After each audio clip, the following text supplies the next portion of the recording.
Hello दोस्तों, कैसे हैं आप सब? आशा करता हूँ कि आप सब बढ़िया होंगे। आज की इस वीडियो में हम बात कर रहे हैं कि एक ऐसे क्वेश्चन को डील करेंगे जो नॉर्मली हर एग्जाम में पूछा जाता है। What are the essential element of a contract?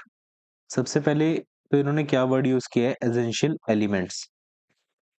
किसके लिए? कॉन्ट्रैक्ट के लिए। तो हमसे ये क्वेश्चन डिमांड करता है कि हमें ये पता होना चाहिए कि कॉन्ट्रैक्ट क्या होता है। ठीक है, कॉन्ट्रैक्ट किन चीजों से बना होता है, उसके अंदर क्या क्या चीजें होती हैं। एक एग्रीमेंट है हमारे पास। इस एग्रीमेंट को कॉन्ट्रैक्ट अगर बनाना है तो मैंने लास्ट वीडियो में आपको बताया था कि एक ब्रिज को पार करके जाना होता है। वो ब्रिज कौन सा था? सेक्शन 10 था। तो बेसिकली कुछ नहीं है, ये सारा क्वेश्चन सेक्शन 10 के राउंड अबाउट घूमेगा। ठीक है, तो डिस्कस करते हैं हम इसके अंदर क्या क्या है। डिफरेंस भी हम इसके अंदर डिस्कस करेंगे कि वॉइड और इलीगल के अंदर, जो वॉइड एग्रीमेंट होते हैं और इलीगल एग्रीमेंट होते हैं, उनके बीच में क्या डिफरेंस होते हैं। ठीक है, तो देखो, एसेंशियल एलिमेंट ऑफ कॉन्ट्रैक्ट की अगर बात करें तो सबसे पहले ये ध्यान रखो कि जो इंडियन कॉन्ट्रैक्ट एक्ट में जो ये सेक्शन 2H है, और इसको हमने हमेशा पढ़ना है किसके साथ? सेक्शन 10 के साथ। ठीक है, कॉन्ट्रैक्ट को डिफाइन किया गया है 2H के अंदर। कॉन्ट्रैक्ट को कैसे डिफाइन करता है? ये कहते हैं कि एक ऐसा एग्रीमेंट है ये। कॉन्ट्रैक्ट क्या है? एक ऐसा एग्रीमेंट है जिसको अगर दो पार्टीज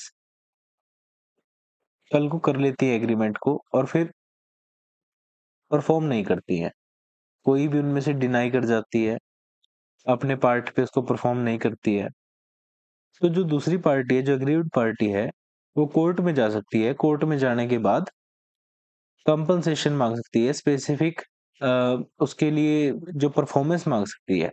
ठीक है, लेकिन कब कहेंगे हम कि वो एग्रीमेंट जो है वो एनफोर्सेबल है? उसके लिए हमें सेक्शन 10 देखना है। सेक्शन 2H कहता है कि एक तो हमारे पास एग्रीमेंट होना चाहिए, दूसरा एनफोर्सेबिलिटी एलिमेंट उसके अंदर होना जरूरी है। एनफोर्सेबिलिटी एलिमेंट का मतलब सेक्शन 10 की कंडीशन। ओके, जब हम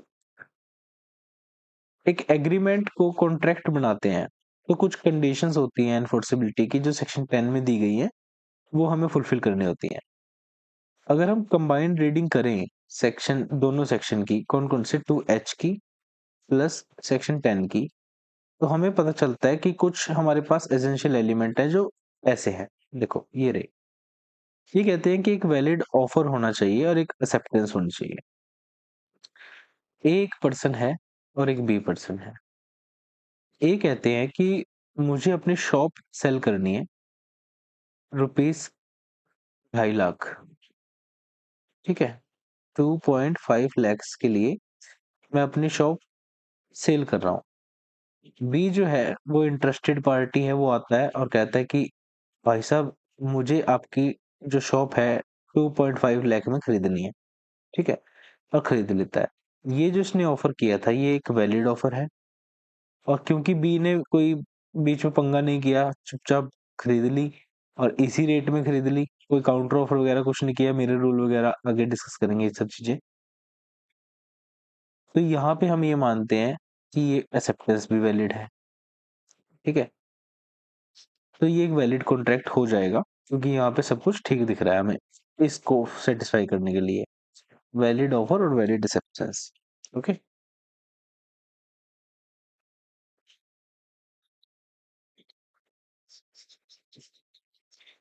अब बात करते हैं second point. Second essential element क्या है? देखो, एसेंशियल एलिमेंट कहता है कि there has to be valid offer and acceptance, ये हमने कर लिया। सेकंड कहता है कि कंसिडरेशन जो है वो लॉफुल होनी चाहिए। अब क्या मतलब है? जो हमने अभी ए और बी का जो एग्जांपल लिया है शॉप वाला, इसके अंदर कंसिडरेशन क्या थी? रुपीज 2.5 लाख रुपीज कंसिडरेशन थी। ठीक है, अब कंसिडरेशन जो है वो एक लॉफुल कंसिडरेशन होनी चाहिए, वो ऐसी चीज होनी चाहिए जो कंसिडरेशन में दी जा सकती है। कोई भी अगर ये बोलेगा कि मैं आपको 2.5 किलो अफीम दे देता हूँ, ओपीएम जिसको बोलते हैं, अफीम दे देता हूँ आपको, क्या वो वैलिड कंसिडरेशन होगी? नहीं होगी। ठीक है। अभी ये देखो कि कॉम्पिटेंट पार्टी का क्या सीन है। ये बात करते हैं कि कॉम्पिटेंट पार्टीज होनी चाहिए। कॉम्पिटेंट पार्टीज कौन होती हैं? कॉम्पिटेंट पार्टीज होती है, कॉम्पिटेंट पार्टीज कौन सी है? कॉम्पिटेंट पार्टीज होती हैं जो मेजर है, नंबर वन, साउंड माइंड की है, और नॉट डिस्क्वालिफाइड बाय लॉ है। ठीक है। मेजर का मतलब जिसकी एज 18 प्लस है। साउंड माइंड का मतलब ऐसा है कि अगर कोई ए पर्सन बी के साथ कॉन्ट्रैक्ट कर रहा है और इन दोनों को पता है कि इसके क्या कॉन्सिक्वेंसेस होंगे, किस नेचर का कॉन्ट्रैक्ट है, कल को हमारे ऊपर इसका क्या इफेक्ट पड़ने वाला है, अगर ये सब चीजें उसको पता है तो हम ये मान के चलते हैं कि ये आदमी साउंड माइंड है। ठीक है। जरूरी नहीं होता कि किसी को दौरे आए तभी वो अनसाउंड माइंड का हो। अगर उसको नेचर नहीं पता ना कि किस हिसाब का कॉन्ट्रैक्ट है, उसके ऊपर क्या उसके इफेक्ट पड़ रहे हैं, तो वो भी अनसाउंड माइंड ही कंसिडर होगा। नॉट डिस्क्वालिफाइड बाय लॉ मतलब कोई लॉ उसको कॉन्ट्रैक्ट करने से रोकता ना हो। ठीक है। Consent of the party must be free. अब कंसेंट जो है, कंसेंट हम कब कहते हैं कि कंसेंट फ्री कंसेंट है? ये सभी टॉपिक ना डिटेल में डिस्कस होंगे आने वाली वीडियोस में। अभी के लिए हमें समझना है कि कॉन्ट्रैक्ट के एसेंशियल एलिमेंट क्या है, तो इसलिए हम इनको थोड़ा थोड़ा ब्रीफ में देख रहे हैं। ठीक है।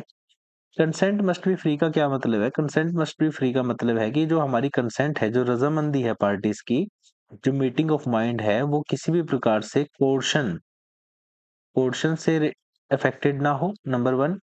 दूसरा, अनड्यू इन्फ्लुएंसर ना हो, जिसका मतलब ये होता है कि जैसे माइंड वॉश कर देता है कोई किसी का, या फिर जो एक अच्छी पोजीशन में होता है वो दूसरे का शोषण करता है। ठीक है। जैसे कोई बुजुर्ग है, बुजुर्ग की किसी अननोन पर्सन ने सेवा करी बहुत, ठीक है, और लास्ट में बुजुर्ग की जो जितनी भी संपत्ति थी, जो भी प्रॉपर्टी थी, अपने नाम करवा ली, तो ये अनड्यू इन्फ्लुएंस का केस बन सकता है। ठीक है।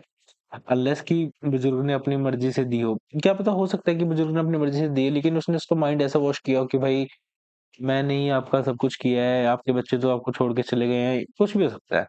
ठीक है। तीसरा हो सकता है कि फ्रॉड, उसने कोई फ्रॉड किया हो। चौथा हो सकता है कि कोई मिसरिप्रेजेंटेशन किया हो। पांचवा हो सकता है कि कोई मिस्टेक ऑफ फैक्ट हुआ हो। ओके। तो ये चीजें होती हैं जो डील करती हैं इनके साथ। ऑब्जेक्ट जो है कॉन्ट्रैक्ट का, जो भी आप एग्रीमेंट कर रहे हो, ए और बी जो कर रहे हैं, उनका ऑब्जेक्ट जो है वो लॉफुल होना चाहिए, किसी प्रकार से अनलॉफुल नहीं होना चाहिए। इसके अंदर एक चीज और जोड़ सकते हैं, अपोज टू पब्लिक पॉलिसी नहीं होना चाहिए। ठीक है। It must not be otherwise declared to be void under the provision of contract और एनी अदर लॉ।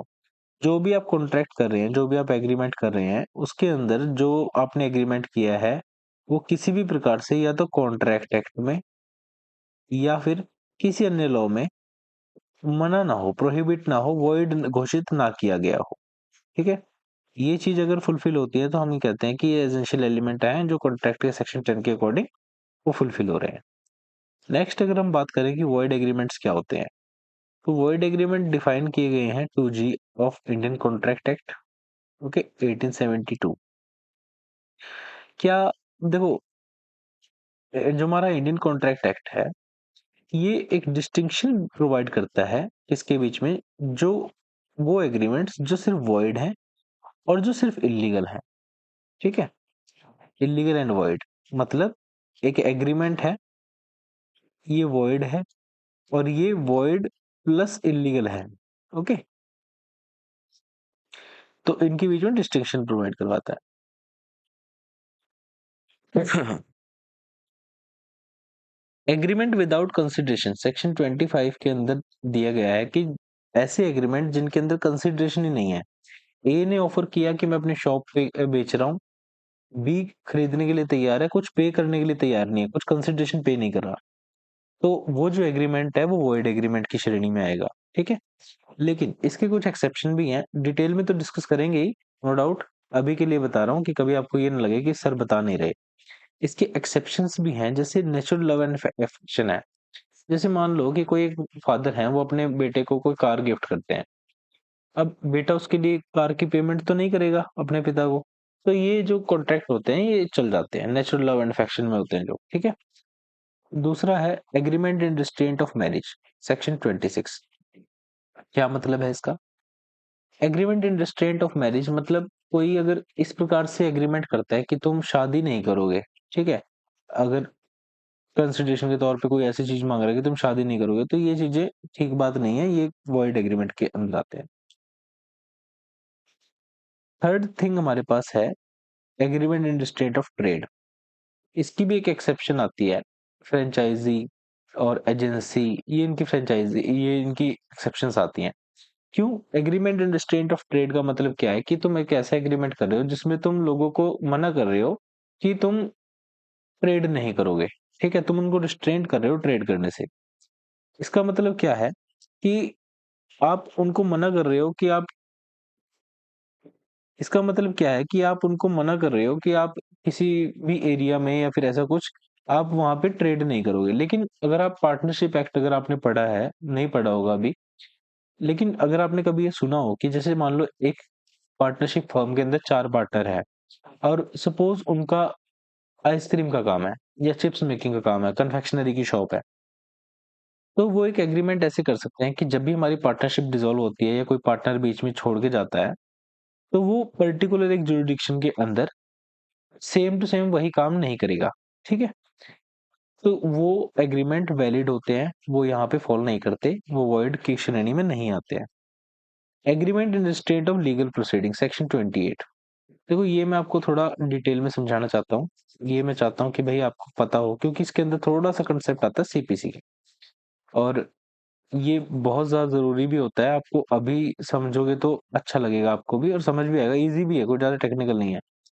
देखो क्या कहता है ये कि भाई agreement in state of legal proceedings, a एक डिस्ट्रिक्ट है, ठीक है, एक बी डिस्ट्रिक्ट है, एक्स का और वाई का डिस्प्यूट होता है, कॉन्ट्रैक्ट था इनका, टूट गया, ठीक है, ब्रीच हो गया, ब्रीच ऑफ कॉन्ट्रैक्ट हुआ। इन्होंने कॉन्ट्रैक्ट में लिख रखा है कि भाई मतलब इनका कॉन्ट्रैक्ट ना अब इस प्रकार का था कि इसकी जुरिडिक्शन ए कोर्ट में भी फॉल करती है और बी कोर्ट में भी फॉल करती है, ठीक है। अब अगर ये दोनों पहले ही कॉन्ट्रैक्ट में ये लिख लें कि भाई हमने जुरिडिक्शन वैसे तो ए में भी है बी में भी है, तो हमको ए दूर पड़ता है बी पास पड़ेगा, तो हम ऐसा करते हैं कि अगर कल को हमारा कॉन्ट्रैक्ट ब्रीच होता है तो हम ए कोर्ट में नहीं जाएंगे और हम बी कोर्ट में जाएंगे, ठीक है। तो ये है वैलिड, ये है वैलिड, ठीक है, इतना समझ आ गया। लेकिन अगर ये दोनों ये डिसाइड करते हैं कि कल को अगर हमारा डिस्प्यूट होता है तो ना ही तो हम ए कोर्ट में जाएंगे ना ही हम बी कोर्ट में जाएंगे, कोई भी किसी कोर्ट में नहीं जाएगा, ठीक है।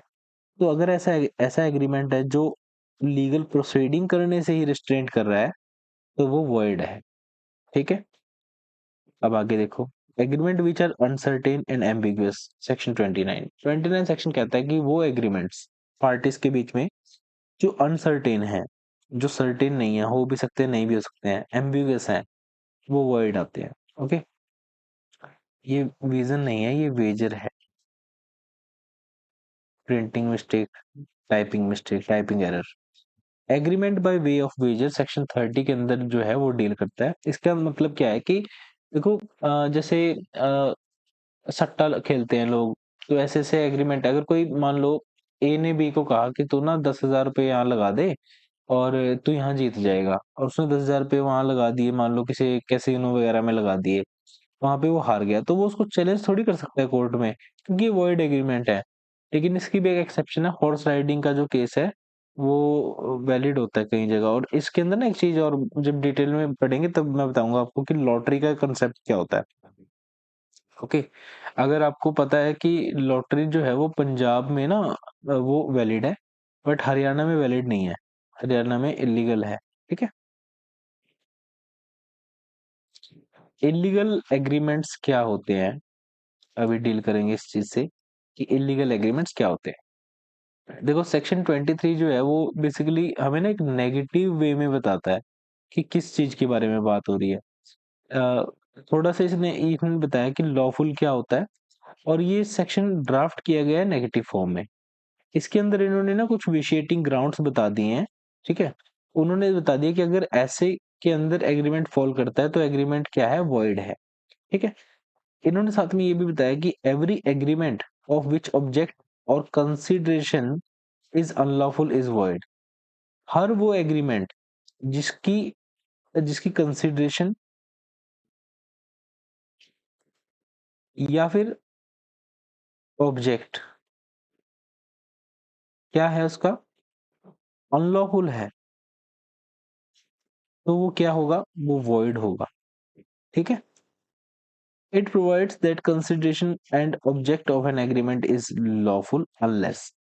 ये बताते हैं कि किसी भी एग्रीमेंट की जो कंसिडरेशन है और ऑब्जेक्ट है वो हम लॉफुल ही मानते हैं अगर वो इन एक दो तीन चार पांच पांच ग्राउंड्स के अंदर फॉल नहीं करता, पांच के अंदर फॉल नहीं करता, तो हम उसको क्या मानते हैं कि ये वैलिड है।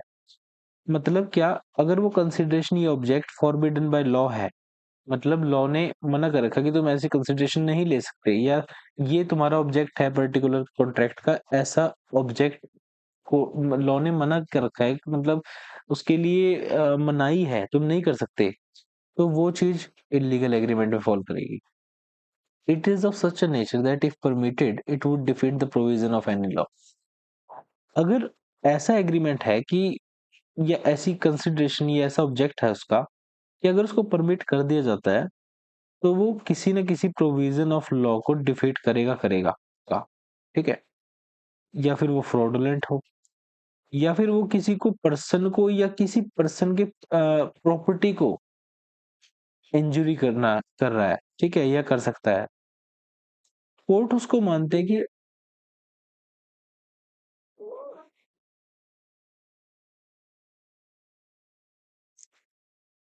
कोर्ट इसको इमोरल या फिर पब्लिक पॉलिसी के अपोज मानते हैं।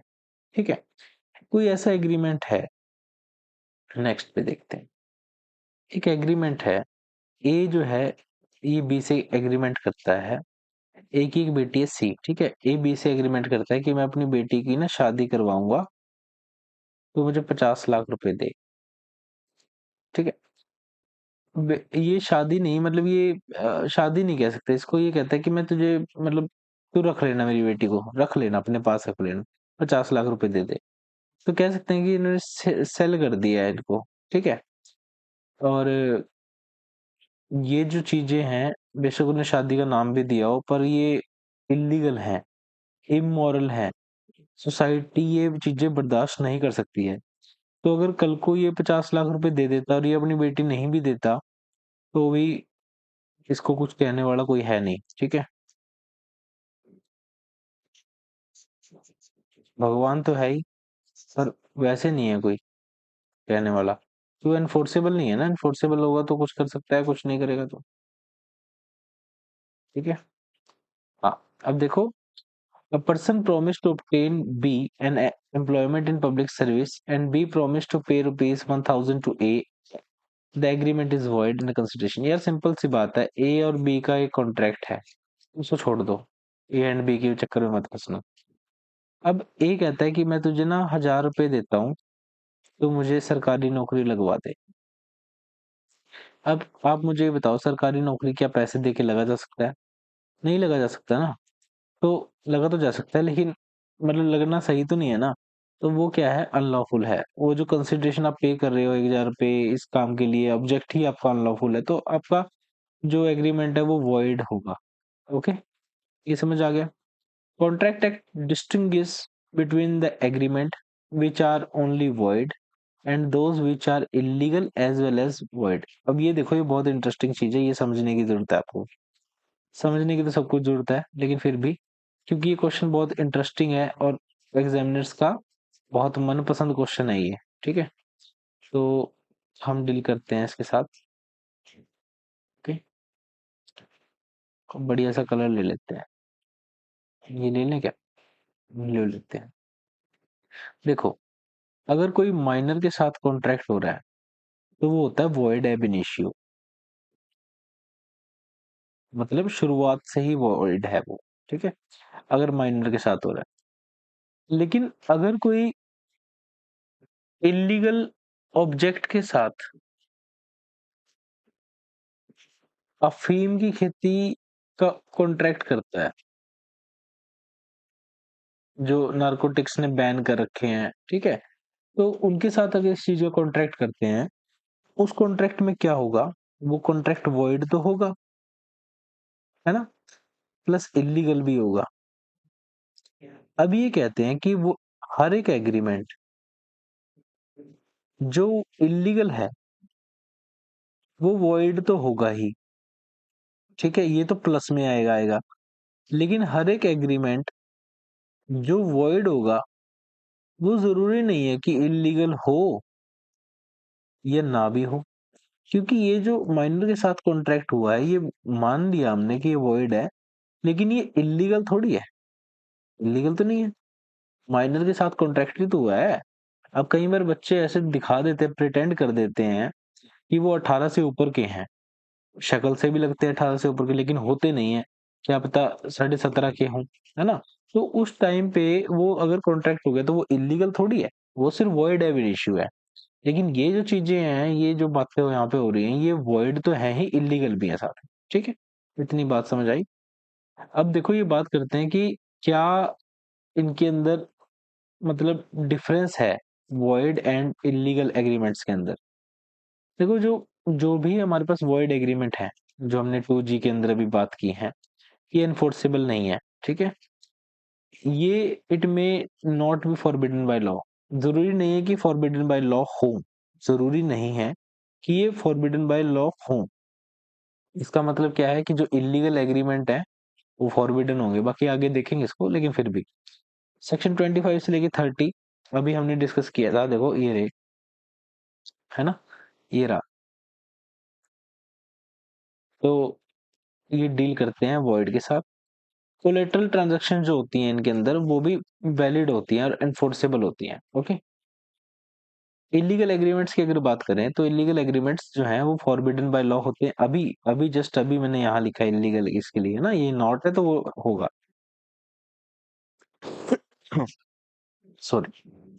सेक्शन 23 ने वो विशिएटिंग ग्राउंड्स मैंने अभी आपको बताए थे, 5 थे जो, उनके बारे में बताया था कि अगर उनके अंदर ऑब्जेक्ट और कंसिडरेशन अगर अनलॉफुल है, तो वो वॉइड तो हो जाएंगे, कोई शक नहीं है।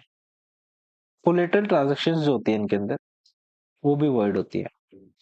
वीडियो का क्वेश्चन ये है, आप मुझे ये बताएंगे कोलेटरल ट्रांजैक्शन होती क्या है,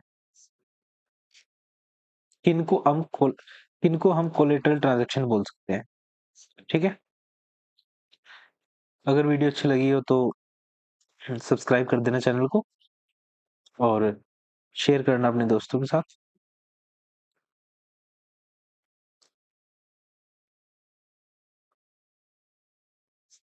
थैंक यू।